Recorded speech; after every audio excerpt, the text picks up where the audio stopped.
Welcome, friends, it is I, your LostScarf, and it's time for the newest episode of Smanswers, and in the background is My Melody the Bunny being written by Kirby.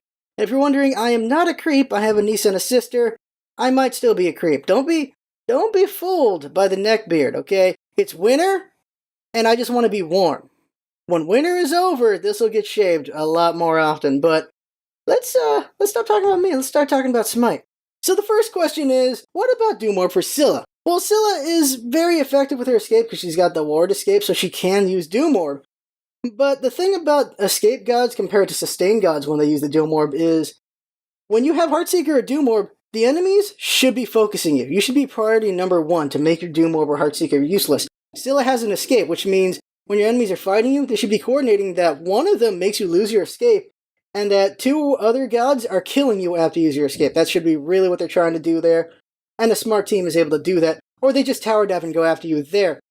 And the reason why I like Sustain Gods better with the Doom Orb is because they can have a prolonged fight there, or they can keep themselves alive while running away. That's why I prefer more on Sustains than maybe Escape Gods when it comes to Doom Orb. Scylla can use it, but if you're fighting a smart team, you're in trouble. If you're not fighting a smart team, you will wreck all the faces. Now the next question is Obsidian Shard and Spear of Magus, when you should use each. And there's a lot of math involved in this. There's a lot of math. Now let's just go over very quickly what they do. So, the Obsidian Shard, it penetrates 33% of magical protection. That's a lot of protection to penetrate. While the Spear of Magus penetrates 15%, while also does armor reduction in its passive. The reduction passive is when you get hit with a magical ability, per stack you lose 10 armor plus another 10%. So that's all reduction, not penetration. Reduction, the difference between reduction and penetration is, reduction takes the armor away from the enemy for, in this case, 5 seconds. That means other magical attacks will hurt them as well. Obsidian Shard with only pen means only your attacks do more damage, while as magical reduction of defense means other magicals can do more damage as well. So Spirit Magus has that nice little utility there. But when you want to do the math on things, well, you gotta do math in just increments of, let's just say, 100s. Now, if you do, the enemy has 100 magical defense, 33% of pen means only 33 pen happens.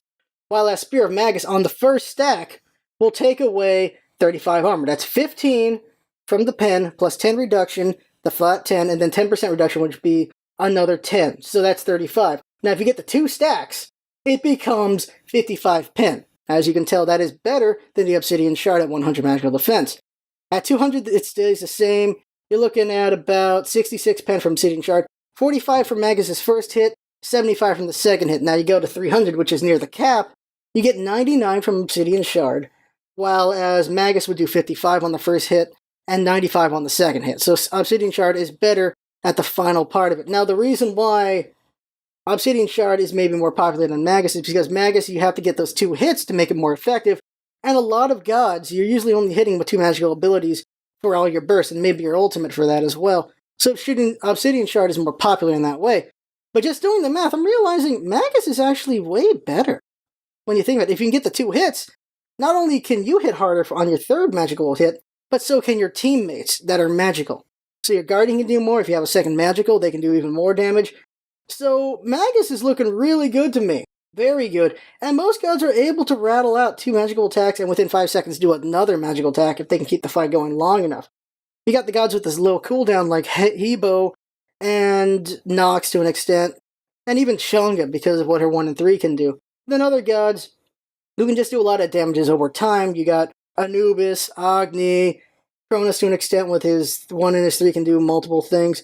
Freya, because her 2 counts as magical attack, is able to do, well, constant hits for that Spear of Magus, so very helpful there. Also, her ultimate can utilize the Spear of Magus very well.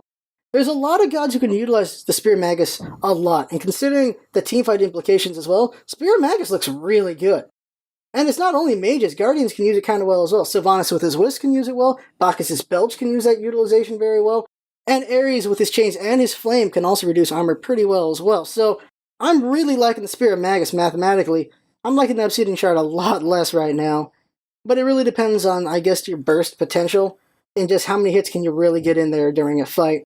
But I'm hard-pressed to not go with Spear of Magus right now, just from looking at the math. Another this or this question is Breastplate of Valor or Chronos Pendant on mages, and it's really about, if you're getting CDR, either of these are really good, obviously, but the question is, do you want to live or do you want to kill? That's really the question there. And for some gods, killing is living. You gotta consider that as well. But it's just really, I think it's more of a counterplay in what you want to do. Now, if you feel like the enemy gods are kind of squishy and you're better off killing them before they can kill you, Chronos Pendant, of course. And this doesn't mean anything against magicals. It's all about physicals, whether you want to use Breastplate of Valor.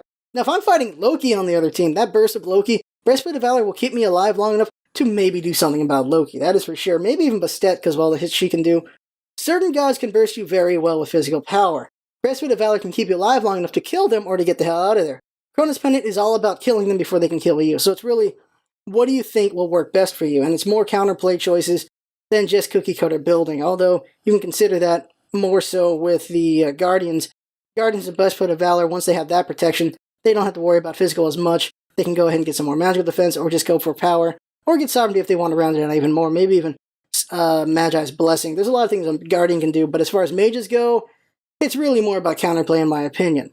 Now here's an interesting question. Can hunters jungle? And the answer is, of course they can! Anyone can jungle. Literally anyone.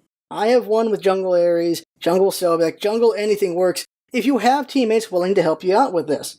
If you have teammates that will help you do what you're trying to do, you can do amazing things. And hunters naturally have kind of good clear and some pretty good basic attack damage that they can clear pretty well, but it's their first levels that their clear is not that strong, so they need some help the first couple levels to do well. After that, they can manage it themselves, but of course, hunters are very mana hungry, so you gotta consider, should you go Bumba's Mask for the extra mana regeneration, or Death Toll from your basic attacks? What is more efficient for you? And it might depend on which hunter you are for the efficiency there. And as far as ganking goes, of course, hunters have really good ways of locking down enemy gods, so that you can kill them while they're under whatever effect. You either have cripples, or major slows, or roots, or stones of some kind for a hunter to do well. So hunters can jungle fairly well. Now the question after that is, can Thanatos solo? And the answer is, anyone can solo as well, depending on the help from your jungler. And with Hog too. These are the two things you really need.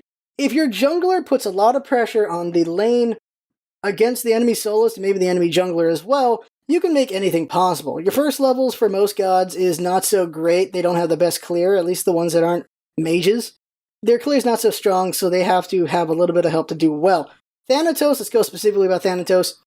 The first couple levels, Thanatos is very easy to kill. He does have that high damage throw scythe ability that gives him HP and does a lot of damage. But you gotta deal with minions killing you when you're trying to kill the enemy god.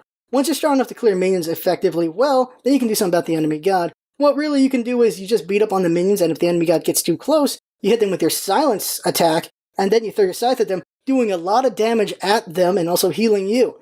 At that point, if they're low enough, you can maybe go for them, maybe use Hog 2 to clear the archers if they're still alive so you can go and kill them, stuff like that. Or just use that to make them back the hell off, and then they have to go back to base most likely. It really depends on what you're doing and who you're fighting, but Thanatos can be effective with help. And is usually the case with any god mostly, is most gods can be effective in whatever lane if they have the right help for it. And they're not fighting their counter god. The next question is, when to get Ethereal Staff on a Guardian? And it's usually a mid to late game item. The reason for this is protections are more important than HP at the start, because you just want to be harder to kill in that way. HP is used to extend the effectiveness of your armor more so than anything else, so you want to get that later on, especially because the bonus from the passive of Ethereal Staff is based on HP, and you'll have a lot more HP later in the game than you will early in the game, so you can take advantage of that better later on. And the final question, when is it a good time to get Rod of Asclepius on Chang'e and Hel, and to an extent Ra, I'll say. In Arena and Assault, it is good to get it right away, because you can heal your teammates very quickly in team fights. Now, because I'm saying that, you'll probably good guess what I'm going to say in Conquest, and that is mid to late game during the team fights. Early game, you're just laning, your sustain and using a minion cover should be good enough that you don't need the extra heal from Rod of Asclepius, and there's other things that'll better serve you during that time. But later in the game, using the Rod of Asclepius to heal your teammates mid and late game would be very useful. You're going to keep them alive so they don't die as much during the team fights. Pre-team fight, you're keeping them all healed up so they're ready for a team fight. And end of team fight, you're keeping them alive and letting the enemy not pick up the pieces. That's really what you're doing there. So Rod of Asclepius is really useful in just keeping people alive and healed up for anything. And that right there is all the Smashers questions for this week. And as always, thank you for the questions. They're all very interesting, and I learned a lot from looking up stuff on these questions. And is for dang sure, and I hope you learned a lot as well. And as always, if you have differing opinions, you can say them in the comments. If you have different questions that you want to ask, you can ask them in the comments as well. And also, if you want to ask questions but you're too shy, you can also ask them at smitesmanswers@gmail.com. You can ask them there. And there you go. That right there is the video. I found it very informative. Hope you found it very informative as well. And there you go. That's the video. I had fun. Hope everyone watching. That's what's all about, isn't it? Having fun. Thanks for coming by, and see you next time.